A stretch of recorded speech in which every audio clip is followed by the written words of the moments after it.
Jumpa lagi bersama saya Patricia dan saya Irma di podcast Tanpa Podium. Karena bahagia nggak butuh panggung. Asik, bahagia terus pokoknya. Sekalipun susah, senang, suka, duka, sakit, sehat, yang bergembira ya. Lah ya. Cita-cita lah untuk kita semua. Usi, by the way ya, kita sudah ada di episode 20-an nih. Sudah ada banyak hal yang nggak nyangka.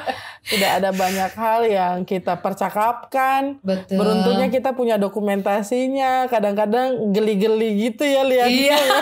Muka kita, obrolan kita, ketawa kita, dan lain sebagainya. Tapi bersyukur banget ada yang mendengarkan, lalu menaruh hati untuk semua yang didengarkan dan disaksikan. Makanya banyak feedback terkait apa yang kita lakukan nih Usi gitu.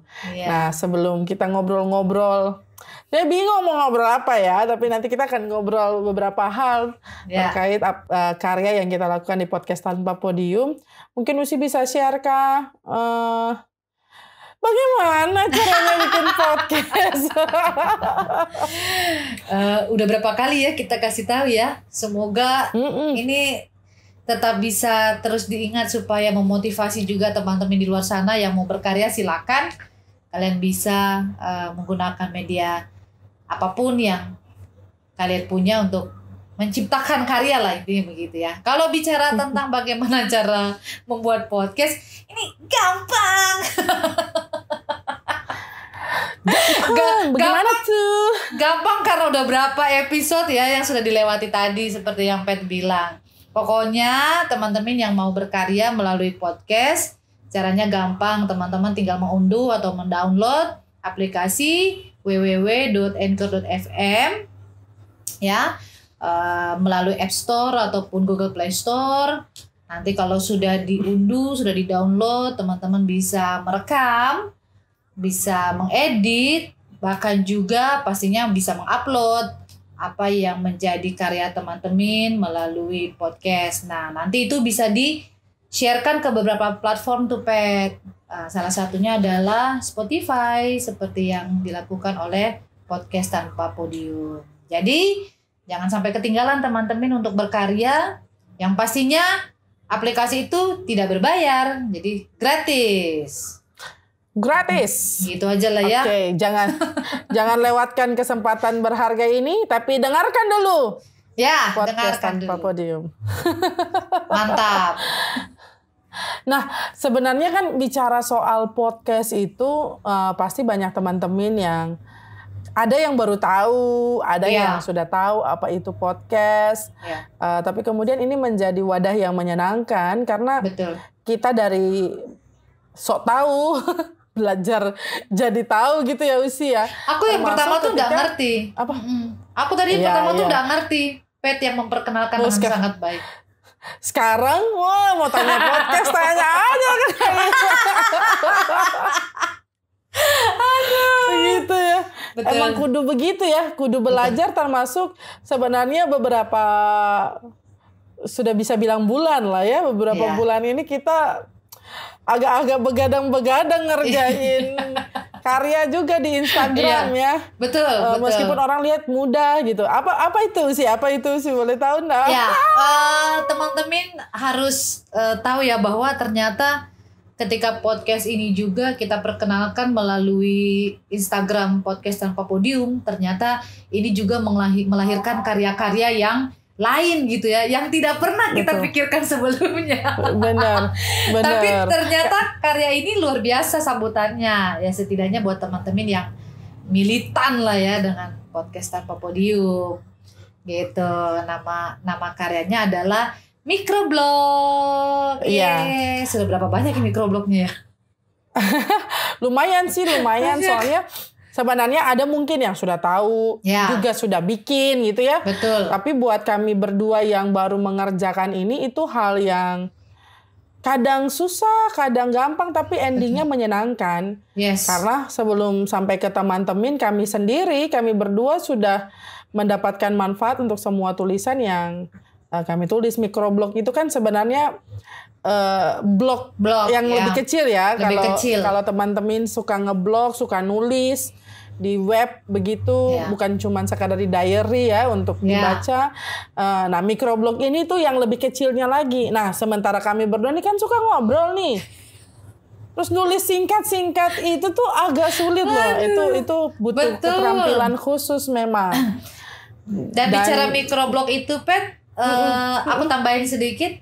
Itu pokoknya katanya nggak boleh lebih dari 200 karakter huruf ya. Nah loh. Nah, kita ngitungnya kayak apa tuh ya?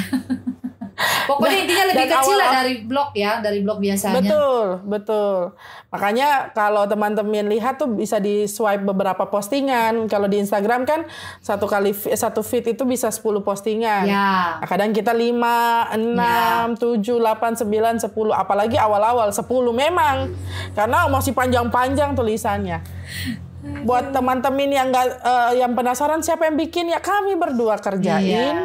Tapi yang desain juga teman-teman tim ya. Iya, betul. Tim podcast tanpa podium yang luar biasa mengedit sehingga enaklah dibaca. Kalau kami berdua yang ngetik tuh ya udahlah ya. Pertama mereka bikin itu enak dibaca. Terus yang kedua yang tim bikin itu bikin kata-katanya tuh hidup gitu ya dengan visual gambarnya itu ya. Jadi kadang-kadang kita sendiri pun ketika diposting tuh kita yang tajam, wih jadi hidup kita punya kata-kata. Yang tadinya cuma main share di words begitu doang, tapi ya artinya ini suatu karya yang luar biasa lah yang bisa kita ciptakan lewat podcast tanpa podium ya. Benar. Gitu. Dan tadinya itu kan sebenarnya hanya mau pertama ya untuk hal praktisnya biar Instagramnya oke lah ya. Ya, variasinya ada. Karena untung ada tim ya. Kalau kami berdua segala hal mau kami posting. Mereka udah bilang tidak. Iya. Dikawal memang, kita punya draft Instagram itu dikawal memang, jangan bikin berantakan kalian. Iya. Nah, akhirnya desainnya juga, template-nya juga tuh ada aturan mainnya dan itu menarik. Jadi kalau bisa, kalau teman-teman yang baru follow IG podcast tanpa podium kemana aja. Tapi bisa lihat ya. Enak gitu tampilannya. Orang bisa lihat ini untuk pemberitahuan ke Rabu. Lalu nanti ada microblog pemberitahuan untuk Rabu. Microblog pemberitahuan untuk hari Sabtu gitu. Itu keren sih, keren. Kami aja baru sadar ya, ternyata dia letaknya begitu karena begini nanti nih Pet. Ternyata sekalinya dia muncul tuh, jadinya rata begini. Baru paham. Betul. Padahal kita tuh dikit-dikit, ayo dong posting yang ini dong, posting yang ini. Mereka bilang tahan. Itu hebatnya tim ya. Mereka paham, jadi mengebantu kita. Kita sambil ngeraba-raba juga apa ya yang disukai oleh teman-teman. Beruntungnya Usi. Ada yang DM. Dari @Jessica Nahumuri. Siapa dia? Aku tahu. Iya, katanya gini, bahas dong yang soal belajar sabar, apalagi belajar sabarnya di masa pandemi. Nah, ini poin menarik sih. Kita bahas itu aja kali ya. Boleh. Kali ya. Ini kita random ya, tapi kebetulan karena ada feedback tentang microblog yang itu ya, kita kulik aja itu microblognya. Belajar sabar ya. Bagiku sih sabar itu kata yang sulit banget dilaksanakan. Nah, kalau Usi gimana? Sulit ya. Nulisnya sih enak. Iya. Makanya kita tambahin belajar sabar gitu ya. Betul. Makanya ditambahin belajar. Betul. Artinya begini. Kalau bicara sabar, apalagi masa pandemi gini, siapa yang tahan? Siapa yang bisa sabar? Ya, nggak keluar rumah 1 hari itu kayaknya, udah rasanya dongkol deh, nggak bisa sabar deh, pengen cepet semua pandemi ini berakhir gitu. Justru karena itu, dan aku secara pribadi mengakui bahwa diriku pun masih belajar yang namanya sabar gitu loh. Dan aku berpikir bahwa namanya sabar itu adalah pelajaran seumur hidup yang yang Betul. prosesnya tuh nggak cuma 1-2 hari tiba-tiba kita langsung bisa jadi orang yang sabar. Betul tadi yang Pet bilang, memang judulnya harus belajar sabar karena kita masih berproses. Dan situasi di sekitar kita malah seringkali memancing kita punya kesabaran tuh jadi hilang begitu ya. Dan lucunya begitu, ketika kita lagi nih hari ini aku mau belajar sabar Pet ya, tapi tiba-tiba ada aja ya tantangan yang menguji. Pada saat kita sudah mau berkomitmen untuk belajar sabar, itu ada aja peristiwa demi peristiwa yang membuat kita, aduh kayaknya tadi baru pengen belajar sabar, tapi ternyata langsung diuji. Dan memang ya itu nggak mudah banget ya nggak mudah seperti membalikkan telapak tangan. Jadi mungkin itu dulu yang bisa aku share berkaitan dengan sabar. Itu adalah proses, dan aku pun sampai dengan saat ini masih menjadi pribadi yang belajar sabar, Pet. Jadi kau sendiri bagaimana? Dan sebenarnya ada kondisi ya bahwa ada hal-hal yang mungkin kalau kita sudah bayangkan, kita sudah duga-duga, kita bisa pasang batasan-batasan untuk hal-hal yang kita bisa kendalikan, kita kendalikan. Tapi ada banyak hal termasuk pandemi misalnya, ini yang di luar gitu. Di luar nalar, di luar kemampuan kita untuk mengendalikannya. Orang tanya sabar lalu sampai kapan? Sabar kan juga ada batasnya kan, gitu ya. Betul. Gimana biar sabar Usi? Bagaimana proses belajarnya Usi sampai pada akhirnya? Maksudnya kita berdua sharing ya, proses belajarnya kita gimana sih sampai pada akhirnya kita bisa sabar? Meskipun nggak sesempurna itu ya, tapi kita setidaknya bisa bersabar menghadapi berbagai macam hal yang nggak mampu kita kendalikan. Kayak omongan-omongan pedas tetangga juga kan nggak mampu kita kendalikan tuh ya. Kayak dejavu. Bukan dejavu ya, fakta. Aku sharing sedikit berkaitan bagaimana cara aku belajar sabar. Aku ini sebenarnya orang yang sangat-sangat berusaha untuk belajar sabar, dan prosesnya itu memang bukan proses yang singkat gitu ya. Karena apa? Karena di samping aku sedang belajar sabar, aku juga sedang berhadapan dengan diriku sendiri yang kadang-kadang suka kalau ada hal-hal yang nggak sesuai dengan ya itu tadi ya planningku gitu tuh, aku langsung tiba-tiba langsung kayak mau reaktif gitu ya, istilahnya ya. Reaktif. Gitu. Dan kadang-kadang bisa langsung marah gitu ya. Jadi kalau ini bukan aku mau mengangkat seseorang atau apa begitu ya, tapi aku jujur kalau Dika mau tahu bagaimana cara aku belajar sabar, justru aku sebenarnya belajar sabar itu karena ya pastinya karena mendengarkan firman Tuhan ya, Patricia. Betul. Itu udah firman Tuhan bicara tentang sabaran itu udah banyak, dan itu pasti yang harus kita imani dan amini kita bisa lakukan. Tapi memang di satu sisi ada orang-orang yang seringkali mencontohkan kesabaran itu. Dan aku pribadi secara khusus aku melihat itu di suamiku. Gitu. Iya, suamiku juga gitu.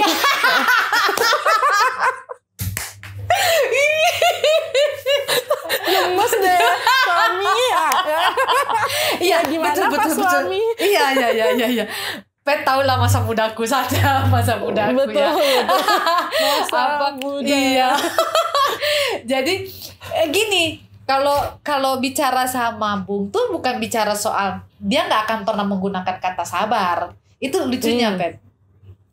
Dia begini ya, karena kadang-kadang kan mungkin sesuai konteks juga ya, sabarnya itu kadang-kadang kita berhadapan dengan sesuatu yang sebenarnya kita udah planning, kita udah rencanakan, terus kemudian nggak kesampaian atau nggak terwujud.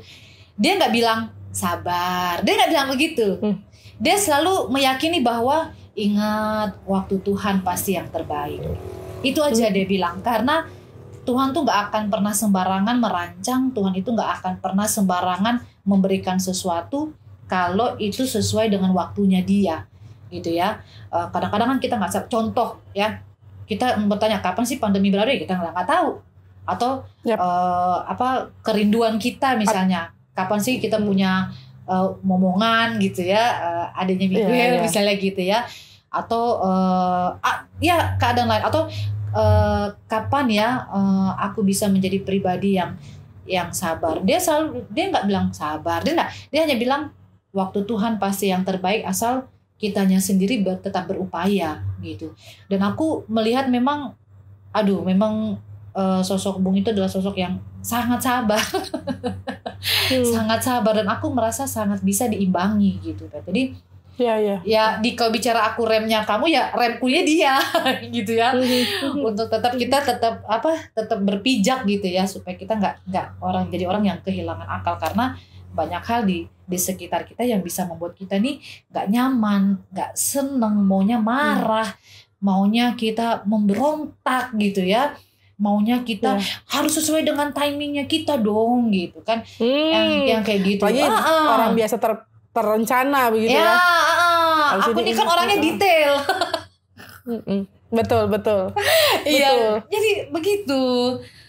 Mungkin itu, tapi ya pastinya tadi itu ya, firman Tuhan yang terus mengingatkan. Sahabat Pet juga suka mengingatkan, walaupun sebenarnya kita nih berdua nih masih dalam proses belajar ya. Begitu. Kita mengingatkan nih, nggak apa-apa marah aja dulu, marah. Yang penting kan kita berdua aja. Iya, betul. Yang penting karena kalau nggak dikeluarin juga bahaya. Betul. Setelah itu baru berpikir. Karena itu emosi ya, yang. Ya. Nggak semua emosi bisa ditahan. Nggak semua emosi bisa ditahan. Tapi benar, apa yang Bung bilang itu kan bicara soal mindset ya. Betul. Mindset kita sebenarnya teman-teman, mindset bahwa apa yang Tuhan buat itu pasti baik. Sekalipun kadang-kadang kita bilang, apa sih maunya Tuhan di sini, gue gantiin deh, gue yang atur deh. Masa COVID-19 doang nggak bisa diatasi, ini udah anak Tuhan banyak yang menderita. Tapi pasti ada maksud baik deh. Jadi kalau kita punya mindset yang waktu Tuhan pasti yang terbaik, segala sesuatu indah pada waktunya, itu bukan klise ya. Maksudnya itu bicara soal hal yang memang benar. Kalau kita berkaca dari pengalaman hidup ya, kita bakal bisa sabar. Makanya aku selalu ingat Roma 12 ayat 12 itu sih. Itu termasuk ayat yang menguatkan kita. Apa tuh ayatnya? Ayat bunyinya. Tunggu. Roma 12 ayat berapa? 2 ya? Ayat 12. Roma 12 ayat 12. 12 ayat 12. Ini sambil teman-teman ayo ambil kitabnya, cari. Kalau bicara tentang kesabaran, nih pasti bunyinya yang apa ya, kalau nggak salah, bersabarlah dalam kesesakan. Apa di depannya? Betul. Bersukacitalah dalam pengharapan. Sabarlah dalam kesesakan dan bertekunlah dalam doa ya. Ya gitu lah ya. Betul ya. Lulus lah kita, cek. Pendeta cek. Ya. Aman. Iya, itu kan aman. Itu kan bicara soal ya memang sabar diperlukan itu dalam kesesakan. Kalau lagi nggak sesak, ya memang kita akan lebih tenang. Tapi ketika bicara soal kesesakan, nah itu sebenarnya berarti kan kita bisa memanfaatkan momentum. Ketika hidup menyesakan, maka kita melatih diri untuk bersabar. Bagiku juga mungkin gini Usi, jangan-jangan orang yang sudah terbiasa dalam kesesakan, maksudnya sudah biasa bergumul, dia akan mampu menyesuaikan diri. Entah dianya yang berdamai dengan situasi yang sesak, atau dia tahu celah jalan keluarnya bagaimana supaya keluar dari kesesakan itu sendiri. Dan jalan keluar yang pasti kan Tuhan ya. Aku mencoba membayangkan kalau dalam lift sesak penuh, lift pasti satu waktu akan kebuka kan, untuk orang keluar pelan-pelan. Tinggal kita tahu nih, oh ini kalau mau ke lantai 7 berarti bentar ya, lantai 6, lantai 7. Nah kadang-kadang kita nggak tahu nih, kita udah ada di lantai berapa. Tapi kita tahu ada Tuhan sama-sama dengan kita yang pasti dia akan buka itu pintu untuk kita keluar. Gaya betul ya, tapi itu memang bicara pengalaman kali ya usia, pengalaman hidup yang ya berterima kasih untuk orang-orang yang maksudnya berterima kasih untuk pengalaman-pengalaman hidup yang sulit, setidaknya ini membantu kita juga bisa keluar dari pandemi. Ada yang bilang gini, bukan meremehkan pandemi COVID-19 ya, enggak. Tapi hidup kita nih udah lebih susah daripada COVID. Jadi pada akhirnya bisa lebih sabar. Iya ya. Artinya Artinya begini, Pet, dan memang betul banget ketika kita belajar sabar tuh mesti ada apa sih kalau bahasanya ini Bung tuh ada percikan ya. Nah, percikannya itu berupa kesesakan gitu ya tadi yang Pet bilang ya.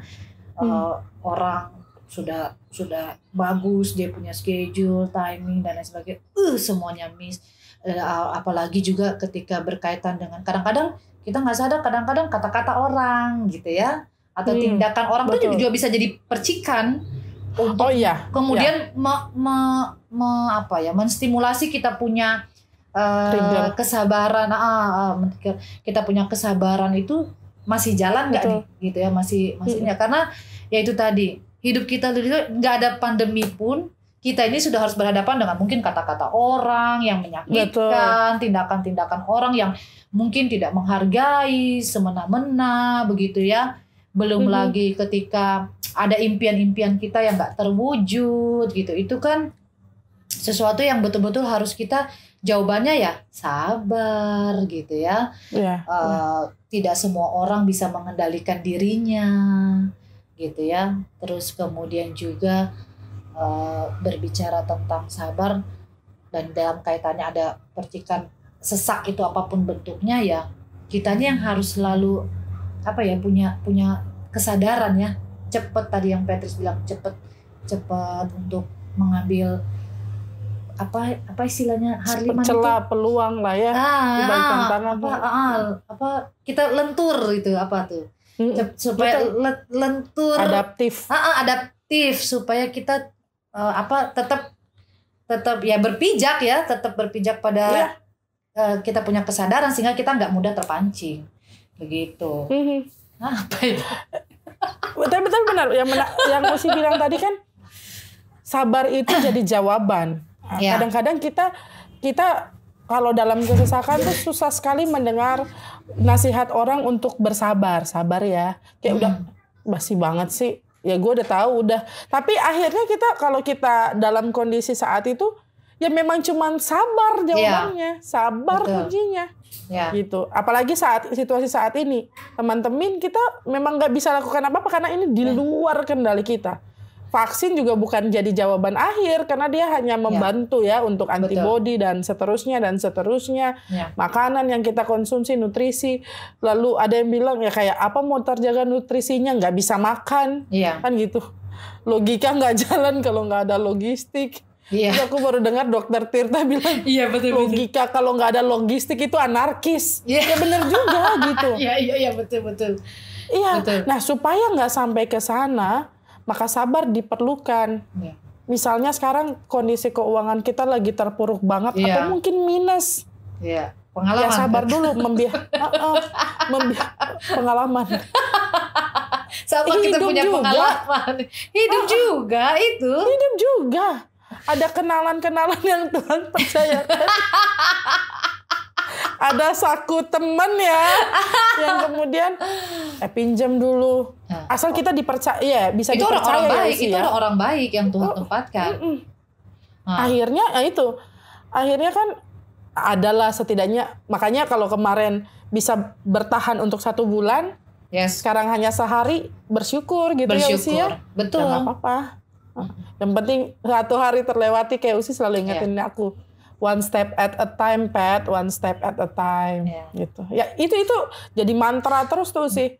Aku yang ngomong ya, Pat ya. Satu. Nggak percaya ya? Benar sih. Iya.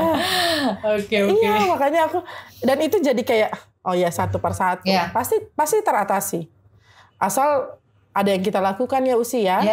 Supaya bukan hanya sekadar sabar lalu diam diri, enggak. Berdiam diri, tenang dan nggak bikin apa-apa itu beda kok ya Usi ya. Betul. Gitu. Dan aku lupa tadi, aku mau menambahkan. Dan ini mungkin udah umum sebenarnya, Pet. Mungkin udah umum. Tapi aku memang sangat meyakini apa yang dibilang bahwa orang sabar disayang Tuhan, gitu ya. Itu lupa aku tadi mau bilang di awal. Bukan orang sabar pantatnya lebar ya. Itu kalau nggak salah di mana, di Ceriwis ya. Iya. Kalau orang sabar disayang Tuhan, kalau nggak sabar dikasih gambar monyet pet, tapi pantatnya merah. Iya, artinya dan aku pikir itu nggak salah gitu ya. Orang sabar disayang Tuhan itu enggak. Karena aku berpikir justru ya karena orang-orang yang sabar itulah yang tahu waktunya Tuhan. Ya, tapi di satu sisi bukan cuma menunggu waktunya Tuhan, ditambah lagi tadi statementnya Patrice benar banget, bukan berarti cuma diam, tapi juga kita mengupayakan sesuatu untuk terus berjalan gitu ya. Apapun yang terjadi di sekeliling kita, apapun yang orang bikin sama kita ya, bukan berarti kita mati karya gitu ya. Tapi justru kita dengan kesabaran yang terus kita minta dari Tuhan, dengan kesabaran yang terus kita latih, itu yang bisa bikin kita sampai sekarang gitu ya. Bahkan kesabaran kita atau mungkin kesabaran tim lah ya yang nungguin kita ngerjain microblog ini gitu ya. Kadang-kadang sampai begadang loh. Iya, itu kan melatih ya, melatih sabar gitu, tahan uji.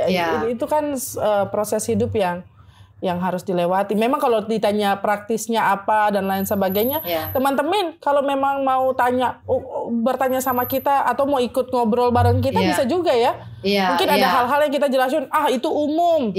Kami pengen tahu kalau ini gimana. DM aja DM aja. Irma, DM aku, DM podcast tanpa podium tuh bisa banget. Lalu ayo kita ngobrol sama-sama gitu ya. Jadi bisa lebih apa sih sebenarnya yang teman-teman pengen gitu. Sejauh kita bisa jawab, kita akan jawab ya Usi ya. Karena pasti masing-masing orang ini ya, karena ya kita belajar kan, kita belajar menjawab juga. Betul, kita belajar. Benar. Karena pasti masing-masing orang ini ya Pet, beda pengalaman, beda juga karakter gitu. Nah, itu juga kita butuh tahu sih dari teman-teman. Jadi kita bukan maksudnya kita mau menggurui mereka, tidak. Kita mau berdiskusi. Siapa tahu teman-teman juga punya apa tips and trick gitu ya. Siapa tahu teman-teman yang tadinya memang punya temperamen yang nggak sabar tiba-tiba menjadi orang yang sabar, dan itu bisa di-share ke kita gitu ya. Supaya makin mantap kita belajar sabar. Oke, seru ya. Kalau begitu selamat bersabar mendengarkan podcast tanpa podium ya. Iya, walaupun ada yang durasinya sebentar, ada yang durasinya lama. Ini kita acungkan jempol deh buat teman-teman yang sabar juga ya, mendengarkan, bahkan juga mungkin sabar untuk mendengarkan kira-kira apa yang mau di-share oleh podcast tanpa podium. Ini kita, dan di situ juga kita belajar sabar ya, Pak. Betul. Oke sih, udah langsung supaya teman-teman bisa sabar dengerin podcast. Kita close aja, close. Pokoknya teman-teman, episode terbarunya teman-teman bisa dengarkan setiap Rabu malam di Spotify, dan untuk Sabtu malam itu episode terbaru sudah muncul di kanal YouTube Podcast Tanpa Podium. Info lengkapnya, Pak? Info lengkapnya cek Instagram @podcasttanpapodium. Itu nggak ada spasi, nggak ada underscore dan lain sebagainya. Gampang. Kami berdua sering share story-storynya. Silahkan. Kalau udah cocok, klik follow aja ya. Kalau udah follow, jangan follow. Kita sabar ya, dengan follow tuh kita sabar. Sabar, Bu. Oke, kalau begitu ya. Terima kasih. Saya Patricia pamit. Saya Irma pamit. Sampai jumpa di episode selanjutnya. Teman-teman, Tuhan berkati. Tetap sabar ya teman-teman. Tetap sabar.